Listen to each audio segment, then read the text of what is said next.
superior fighter, landing more blows, throwing more blows, and generally dominating the action against Holyfield. Holyfield reversed the tempo in round 6, took advantage of a cut over Stewart's eye, which had resulted from a second-round headbutt, and progressively opened the cut to the point where the bout was stopped in round number 8.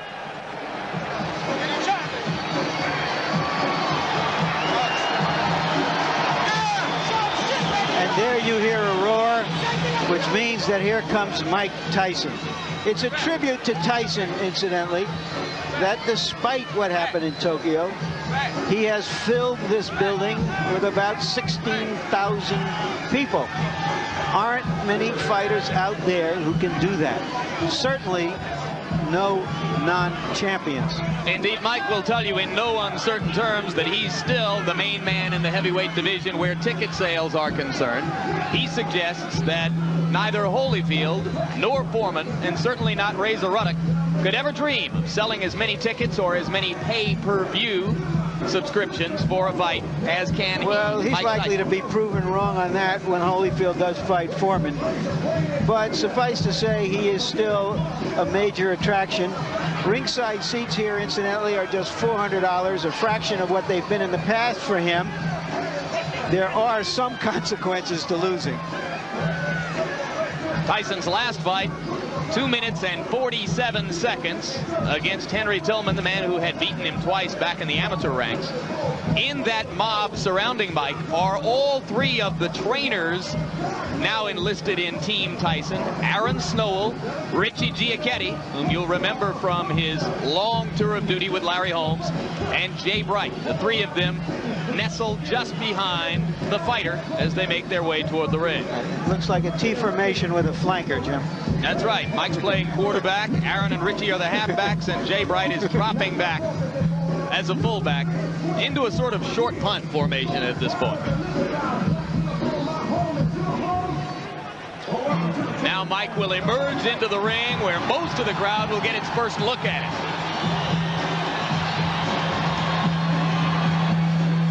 What he's wearing is a torn towel. And there you see the record. 38 wins, the 1 loss to Douglas in Tokyo. This the 40th bout of Tyson's professional career.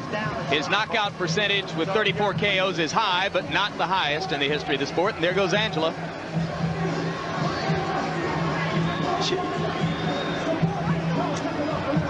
Tyson looks a little fitter. I like Mike Tyson when he looks small, when he looks like a big middleweight or a light heavyweight. So let's take a look at the tail of the tape.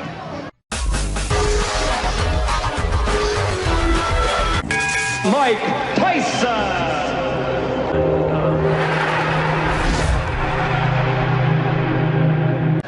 And you can see that the big disparity there is in height. Stewart 4 inches taller than his opponent. He has an 8-inch reach advantage. Tyson at 217 3/4 looks to most observers here to be splendidly trained, in terrific shape. And the punch stat numbers. There you see what Tyson did against Douglas. But look what Stewart did against Holyfield. 81 punches around, an amazing number of punches for a heavyweight. Rules for the bout, New Jersey's rules. 3 judges scoring the fight, 10-point must system, standing 8 count in effect, 3 knockdown rule in effect. Neither fighter can be saved by the bell. So right now let's go up to the ring announcer, Michael Buffer, for the pre-fight introduction. Ladies and gentlemen, Don King Productions, in association with the Trump Plaza Hotel and Casino here on the boardwalk in Atlantic City, New Jersey, present the featured bout of the evening. In attendance here at ringside tonight, ladies and gentlemen, our host, a man who's brought 50 championship bouts to Atlantic City in the last 4 years, Mr. Donald J. Trump. And in the ring at this time, the promoter for tonight's great event, and many others through the years around the world, Mr. Don King. This bout is sanctioned by the New Jersey State Athletic Control Board. All the officials shall remain the same except the judges assigned at ringside. For this bout, they are John Stewart, Rocky Castellani, and Eugene Grant. And now, ladies and gentlemen, from the Trump Plaza, Hotel and Casino on the boardwalk in Atlantic City, New Jersey. Let's get ready to rumble! 10 rounds of boxing in the heavyweight division. The referee for this bout is Frank Cappuccino.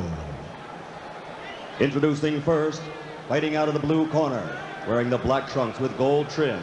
He weighed in at an even 218 pounds. He's originally from England, but now lives and fights out of Brooklyn, New York. His professional record, an unbelievable one, 26 victories, all 26 by knockout, only 1 defeat. He's the #4 ranked heavyweight in the world. Ladies and gentlemen, Alex, the Destroyer Stewart.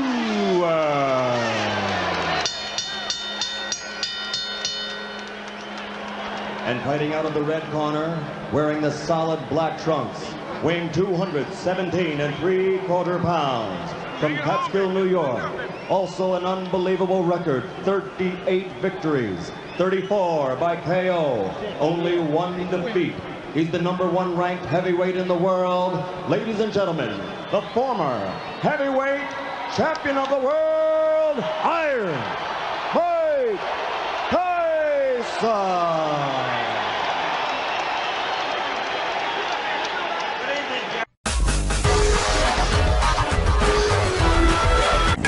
Mike Taison.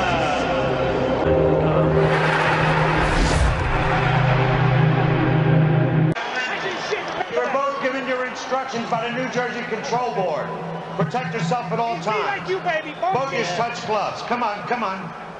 Come on, baby. That's right, baby. The question, as in all Tyson fights, can the opponent maintain his poise in the face of Tyson's quickness and menace? Or will he retreat Stay in the corner, Alex. into self-defense? Stay in the corner, Michael. Stewart has stated categorically that he knows he needs to keep throwing punches to try to keep Tyson occupied. If he stops throwing, he'll be dead. Tyson lands a right and another. This could be quick. I was afraid of a 30-second soundbite. All right, man? Okay, let's go. Remember, Stewart never went down against Evander Holyfield.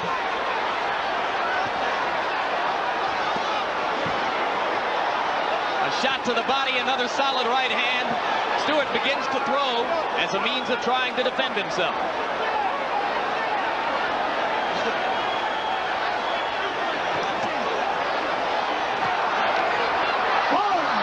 That'll be called a slip. And Mike is a little wild as he goes for the kill. A good right hand that hurt Stewart again, but Stewart is still upright.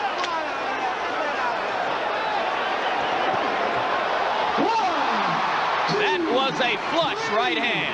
4, 5, 6, 7, 8, 9. He's up just at the count of 9, Jim. How you feel, man? Taking a good You look wanna at continue? Cappuccino. He's going to let him go. 3 knockdown rule is in effect. If Stewart goes down again, it's over. And Stewart has quit throwing punches. You can see how wobbly his legs are. Get up. Come on out. Come on out of there. If he makes it through 1 minute and 20, it'll be a small miracle. Let him go. Come on. Stop punching. That was a worthwhile grab.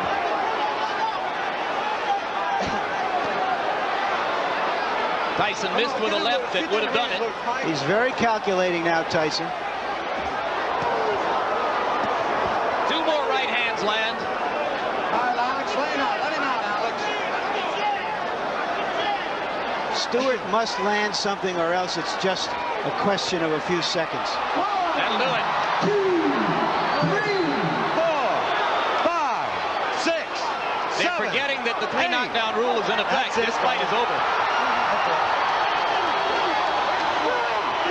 Well, Stewart said that Tyson was a mountain he had to climb. He just got knocked off that mountain. He just didn't have the style, Jim, unlike Douglas, to test the vulnerability of Tyson. Yeah, he's not nearly the technician that Douglas was when Douglas was good in Tokyo. Early in the fight, Douglas tied Tyson up. He used his jab. He survived and then and determined the pace of the fight.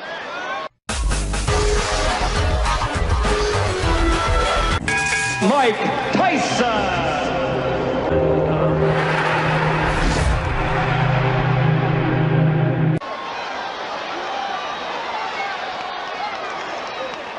Nothing bothering you. You stay right there for a minute. Let me take a look here. He got caught in the early fight. The first fight, first punch. You know how many times you got knocked down? 3 times. 3 times. The first time, right? You remember the first one? Yeah. Yep. Okay. Now, do you think you can stand up now? Just stand up for me. Put your feet together as you stand up. Put your feet together. No, I'm just holding you to see if you can afford it. Put your feet together. Let him go. Let him go. Let him go. Let him go. Okay, let him go.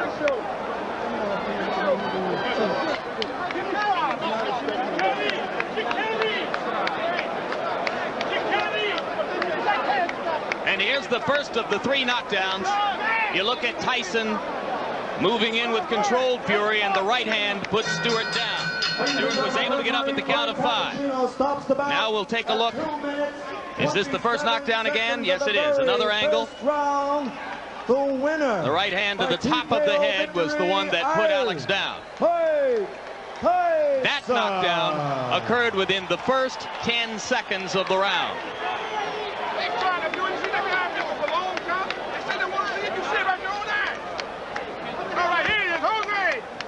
Champion, Jose. Now we'll take a look at knockdown number 2. By this time, Stewart still wobbly from the first knockdown, and he went down without Mike having to land a crushing blow. Another look at knockdown number 2. And you can see that the right hand simply glanced off the top of Stewart's head, but it was enough to put down a very wobbly fighter at that point. And now here's a third look at that same knockdown, knockdown number 2. The left to set it up, the glancing right off the top of the head. And Stewart down for the second time in the round. Still more than 1 minute 40 seconds remained in the round at that point. And with the 3 knockdown rule in effect, it was up to Stewart to try to stay on his feet to make it through round number 1. He was not able to do it. Here's knockdown number 3, which came at 2 minutes 27 seconds of the first round. A right and a left, and that was enough for Alex Stewart. Referee Frank Cappuccino began the count, which was academic at that point because of the 3 knockdown rule. Another look at the third knockdown. Solid left to the side of the head, but by that time it was the accumulation of punishment throughout the round which contributed to Stewart's demise. So Mike Tyson, in his 3 fights in this particular ring, his last 3 fights I should say in this particular ring, has a 91-second knockout, a 93-second knockout, and this one 147 seconds.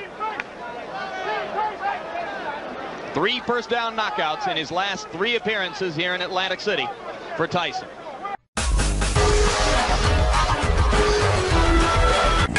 Mike Tyson.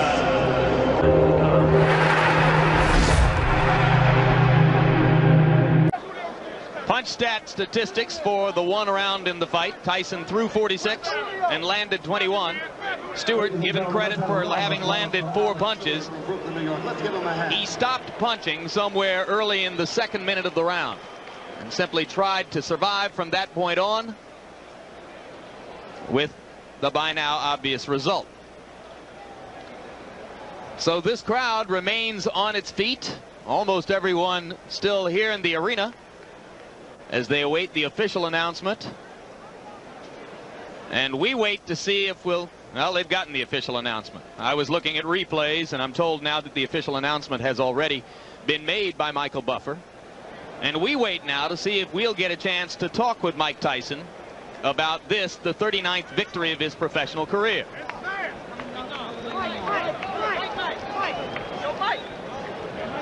What's up, my man? Huh? Great fight. Hey.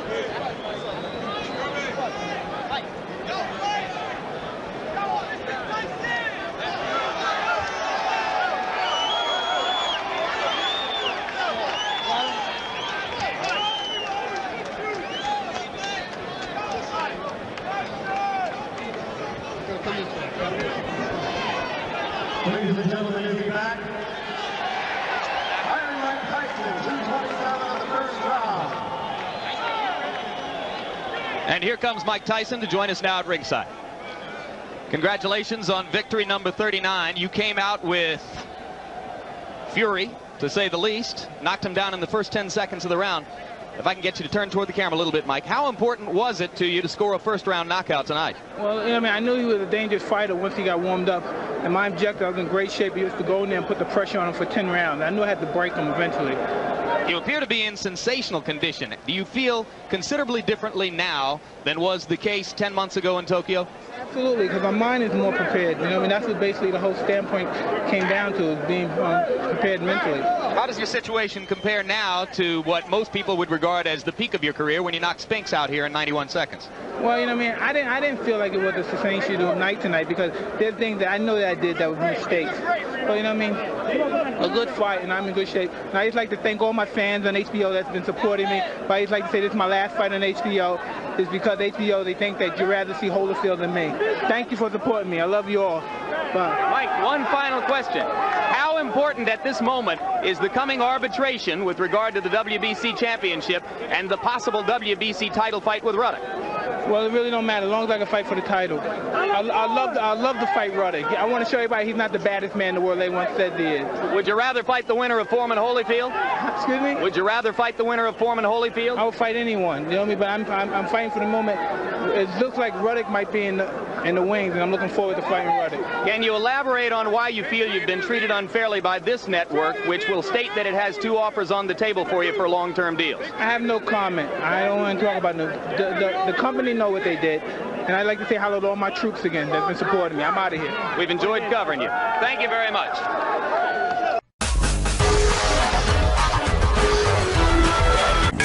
Mike Tyson.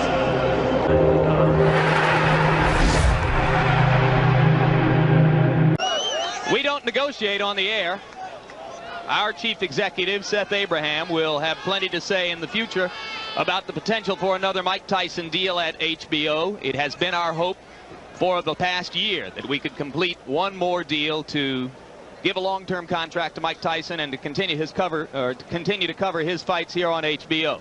But there'll be no negotiation on the air. That will take place between Don King and Seth Abraham. We're grateful that Mike was willing tonight to come and speak to us at ringside in the midst of what is, quite candidly, a frosty period between us and him and his promoter, Don King.